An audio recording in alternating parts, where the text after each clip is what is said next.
સુરતની પાંડેસરા પોલીસે 7 યુવકોની હત્યાના આરોપસર ધરપકડ કરી છે. આ હત્યાનો બનાવ ગત 17 સપ્ટેમ્બર 2025ના રોજ સામાન્ય બોલાચાલી દરમિયાન થયો હતો.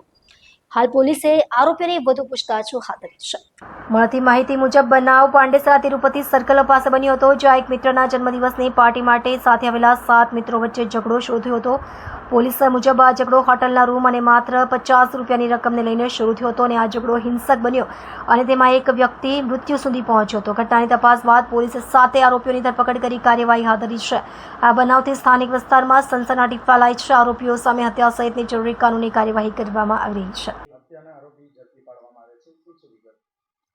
પાંડેસરા પોલીસ સ્ટેશન વિસ્તારમાં તિરુપતિ સર્કલ પાસે 17 સપ્ટેમ્બરના સવારે 12:30 વાગે 7 દોસ્તો એક સાથે ભેગા થયા હતા અને આ લોકો આ 7માંથી એકના બર્થડે હતા.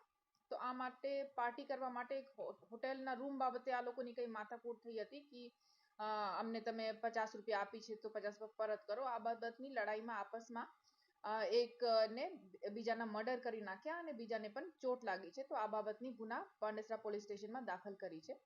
તો આમાં જે મરણ જનાર છે એમના નામ ભગત છે અને આ બીજાને જેમને ઈજા પહોંચી છે એમના નામ અનિલભાઈ રાજભર છે. અને આ બંને આરોપી બિટ્ટુસિંહ અવધિયા અને ચંદન દુબે આ બંનેને અરેસ્ટ કરી લીધા છે. કેટલા આરોપી વોન્ટેડ છે અને હત્યા શા માટે કરવામાં આવી? ટોટલ 2 જ આરોપી છે, બિટ્ટુસિંહ અવધિયા અને ચંદનસિંહ દુબે, અને આ બંનેને અરેસ્ટ કરી લીધા છે.